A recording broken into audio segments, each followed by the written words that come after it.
Assalamualaikum warahmatullahi wabarakatuh. Ya, kami dari kelompok 11 yang beranggotakan saya sendiri, Ulfi Nikmatul Fitria, Yurika Ika Abriani dan juga Yolanda Francisca. Nah, di sini kami akan sedikit mempresentasikan tentang Daulah Bani Abbasiyah. Baik, di sini saya akan menjelaskan tentang latar belakang berdirinya dinasti Abbasiyah. Nah, yang mula-mula ditandai dengan runtuhnya dinasti Umayyah. Dinasti Umayyah berkuasa kurang lebih 90 tahun, namun pada akhirnya mengalami masa-masa kemunduran, yakni ditandai dengan melemahnya sistem politik dan pemerintahan. Di samping munculnya berbagai tekanan dari luar, yaitu seperti pemberontakan-pemberontakan. Di antara beberapa peristiwa yang menjadi faktor kemunduran Bani Umayyah dapat diidentifikasikan sebagai berikut. Yang pertama yaitu figur khalifah yang lemah. Sepeninggal Khalifah Hisham, tidak ada khalifah yang kuat yang mampu mengkonsolidasikan pemerintahan, menjaga keutuhan dan kewajiban negara. Yang kedua, yakni tidak adanya ketentuan mekanisme pengangkatan khalifah, menimbulkan terjadinya perebutan kekuasaan di kalangan anggota keluarga Bani Umayyah. Yang ketiga yaitu pemindahan ibu kota dari Madinah ke Damaskus yang merupakan bekas ibu kota kerajaan Bizantium, mengakibatkan gaya hidup mewah bangsawan Bizantium mulai mempengaruhi dan ditiru oleh keluarga dinasti Umayyah. Yang keempat, para ulama merasa kecewa terhadap bangsa penguasa yang tidak memiliki integritas keagamaan dan politik yang sesuai dengan nilai-nilai syariat Islam. Yang kelima yaitu ketidakpuasan sejumlah pemeluk Islam non-Arab, yakni pendatang baru dari bangsa-bangsa yang dikalahkan yang disebut Mawali. Mereka bersama-sama bangsa Arab mengalami beratnya peperangan, tetapi diperlakukan sebagai masyarakat kelas 2. Golongan non-Arab, terutama di Irak dan wilayah bagian timur lainnya, merasa tidak puas karena status Mawali menggambarkan inferioritas, ditambah dengan keangkuhan bangsa Arab yang diperlihatkan pada masa Bani Umayyah. Yang keenam yaitu latar belakang terbentuknya Daulah Bani Umayyah tidak bisa dipisahkan dari konflik-konflik politik yang terjadi di masa kekhalifahan Khulafaur Rasyidin yang terakhir, yaitu Khalifah Ali bin Abi Thalib. Sisa-sisa kaum Syiah atau pengikut Ali dan Khawarij terus menjadi gerakan oposisi. Penumpasan terhadap gerakan-gerakan ini banyak menyedot kekuasaan pemerintah. Yang ketujuh, penyebab langsung tergulingnya kekuasaan dinasti Bani Umayyah adalah munculnya kekuatan baru yang dipelopori oleh keturunan Al-Abbas Ibnu Abdul Muthalib. Gerakan ini mendapat dukungan penuh dari Bani Hashim, golongan Syiah dan kaum Mawali yang merasa dikelas duakan oleh pemerintahan Bani Umayyah. Nah, keruntuhan dinasti Umayyah benar-benar terjadi dengan kemenangan pasukan Abu Abbas yang didukung oleh pasukan Abu Muslim Al-Khurasani dalam pertempuran Zabulu melawan pasukan Khalifah Marwan pada tahun 748 Masehi. Kekalahan ini menjadi akhir dari kekuasaan dinasti Umayyah dan menjadi awal berdirinya dinasti Abbasiyah mulai tahun 750 Masehi sampai dengan 1258 Masehi. Baik, selanjutnya yaitu proses berdirinya dinasti Abbasiyah. Pada awalnya, Muhammad bin Ali, cicit dari Abbas, menjalankan kampanye untuk mengembalikan kekuasaan pemerintahan kepada keluarga Bani Hashim di Persia pada masa pemerintahan Khalifah Umar bin Abdul Aziz. Selanjutnya, pada masa pemerintahan Khalifah Marwan II, pertentangan ini semakin memuncak dan akhirnya pada tahun 750 Masehi, Abu Abbas As-Saffah berhasil meruntuhkan dinasti Umayyah dan kemudian dilantik sebagai khalifah. Nah, sausul berdirinya dinasti Abbasiyah dinamakan kekhalifahan Abbasiyah karena pada pendiri dan penguasanya diambil dari keturunan Abbas, paman Nabi Muhammad SAW, yaitu Abbas bin Abdul Muthalib. Adapun penggagas pertama berdirinya dinasti Abbasiyah adalah Ali bin Abdullah bin Abbas bin Abdul Muthalib bin Abdi Manaf bin Hashim. Walaupun Ali bin Abdullah tidak sempat mewujudkan berdirinya Daulah Abbasiyah, namun anak cucunya berhasil mewujudkan cita-cita Ali bin Abdullah tersebut setelah melalui proses yang sangat panjang. Dengan demikian, para pendiri dinasti Abbasiyah masih keturunan Bani Hashim.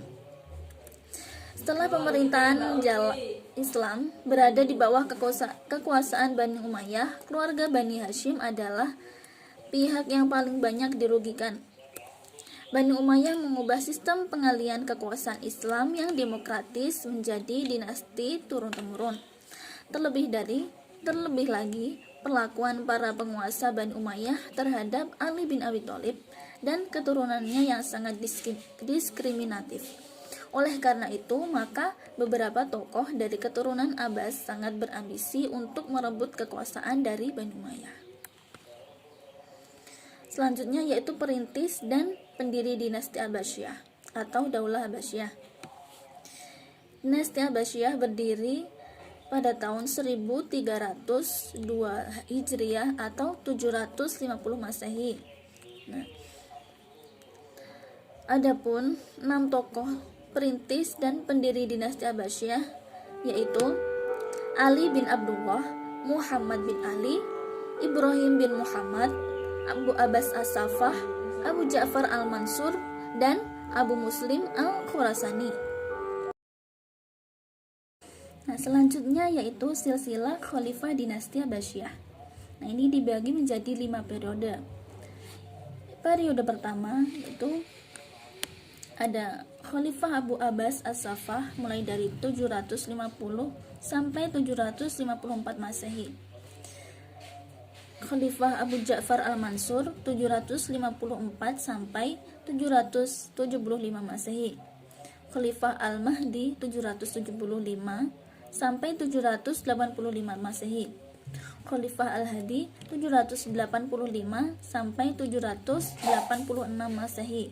Khalifah Harun Ar-Rasyid 786 sampai 809 Masehi.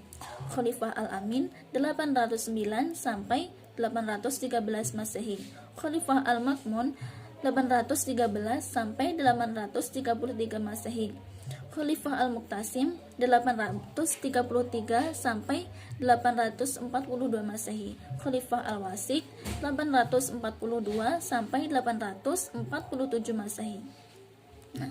Pada periode pertama ini juga disebut dengan periode pengaruh Persia pertama, karena terdapat sebuah keluarga bangsawan Persia yang sangat berpengaruh dalam pemerintahan dinasti Abbasiyah, yakni keluarga Bermak. Di awal pemerintahannya, Abu Abbas menghancurkan sisa-sisa kekuatan dinasti Umayyah. Abu Ja'far Al-Mansur adalah khalifah dinasti Abbasiyah yang berjasa dalam mengkonsolidasikan dinasti Abbasiyah sehingga menjadi kuat dan kokoh. Dia meletakkan dasar-dasar pemerintahan dinasti Abbasiyah dan tidak segan-segan melakukan tindakan tegas kepada pihak-pihak yang mengganggu dan membahayakan keberlangsungan pemerintahannya. Untuk menunjang langkah menuju masa kejayaan, itu ada beberapa kebijakan penting yang diambil oleh Al-Mansur. Di antaranya yaitu memindahkan ibu kota dari Kufah ke Baghdad, mengadakan perbaikan di bidang administrasi pemerintahan yang disusun secara baik, pengawasan terhadap berbagai kegiatan pemerintahan diperketat, petugas pos-pos komunikasi dan surat menyurat ditingkatkan fungsinya menjadi lembaga pengawas terhadap para gubernur. Hal ini dilakukan untuk mengantisipasi kemungkinan terjadinya gerakan separatis dan pemberontakan. Yang terakhir yaitu melakukan invasi dan perluasan daerah kekuasaan antara lain ke wilayah Armenia, Mesisah, Andalusia, dan Afrika. Selanjutnya, periode kedua. Khalifah dinasti Abbasiyah pada periode kedua adalah sebagai berikut. Khalifah Al-Mutawakkil 847 sampai 861 Masehi. Khalifah Al-Muntasir 861 sampai 862 Masehi. Khalifah Al-Musta'in 852 sampai 866 Masehi. Khalifah Al-Mu'taz 866 sampai 869 Masehi. Khalifah Al-Muhtadi 869 sampai 870 Masehi. Khalifah Al-Mu'tamid 870 sampai 892 Masehi. Khalifah Al-Mu'tadid 892 sampai 902 Masehi. Khalifah Al-Muktafi 902 sampai 908 Masehi. Khalifah Al-Muqtadir 908 sampai 932 Masehi. Khalifah Al-Qahir 932 sampai 934 Masehi. Khalifah Ar-Radi 934 sampai 940 Masehi. Khalifah Al-Muttaqi 940 sampai 944 Masehi. Periode kedua adalah periode pengaruh Turki pertama. Nah, karena pemerintahan dinasti Abbasiyah banyak dipengaruhi orang-orang Turki. Nah, pada masa ini pengaruh Salaf sangat kuat, sementara aliran Mu'tazilah mengalami kemunduran seiring mulai ditinggalkannya kebebasan berpikir. Nah, pada periode ketiga, Khalifah dinasti Abbasiyah, periode ini adalah Khalifah Al-Mustaqfi 944 sampai 946 Masehi. Khalifah Al-Muti 946 sampai 974 Masehi. Khalifah Al-Ta'in 974 sampai 991 Masehi. Khalifah Al-Qadir 991 sampai 1301 Masehi. Nah, pada periode ketiga disebut juga periode pengaruh Persia kedua. Hal ini disebabkan karena pemerintahan dinasti Abbasiyah sangat dipengaruhi oleh bangsa Persia, yaitu keluarga Buaihi. Nah, pada periode keempat Khalifah dinasti Abbasiyah, yakni Khalifah Al-Qa'im 1301 sampai 1075 Masehi. Khalifah Al-Muqtadi 1705 sampai 1094 Masehi. Khalifah Al-Mustazir 1094 sampai 1188 Khalifah Al-Mustazir 1094 sampai 1118 Masehi. Khalifah Al-Mustarsyid mulai dari 1118 sampai 1135 Masehi. Khalifah Ar-Rasyid 1135 sampai 1136 Masehi. Khalifah Al-Muqtafi 1136 sampai 1160 Masehi. Khalifah Al-Mustanjid 1160 sampai 1170 Masehi. Khalifah Al-Mustadi 1170 sampai 1180 Masehi.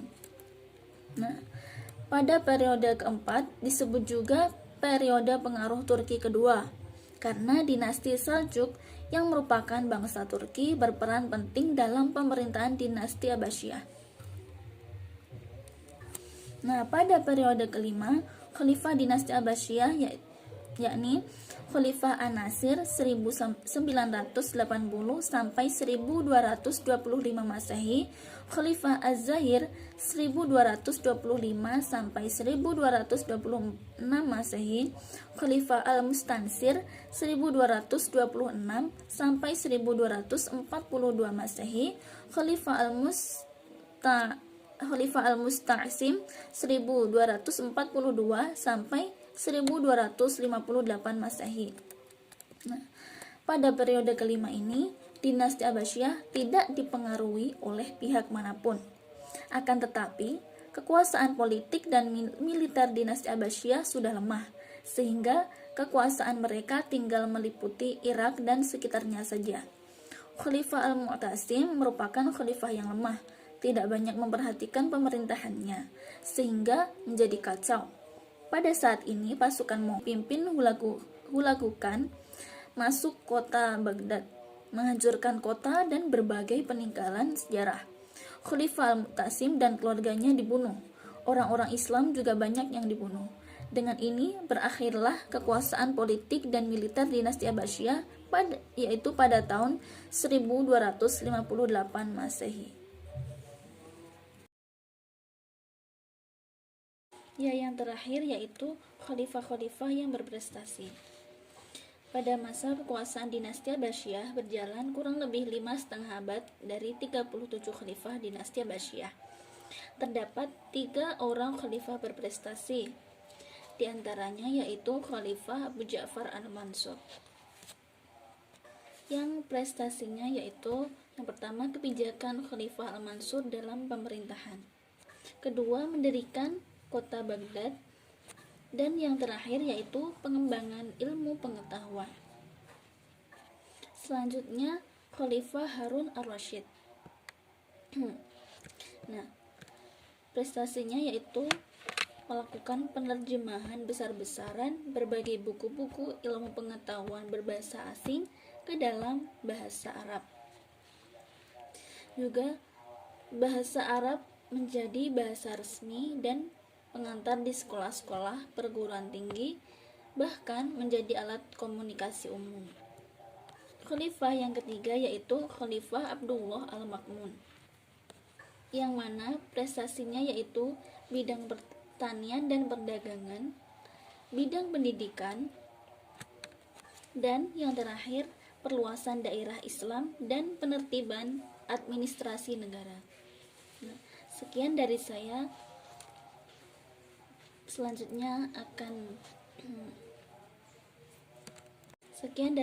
Apabila ada kurangnya mohon maaf. Presentasi selanjutnya akan dilanjutkan oleh teman saya.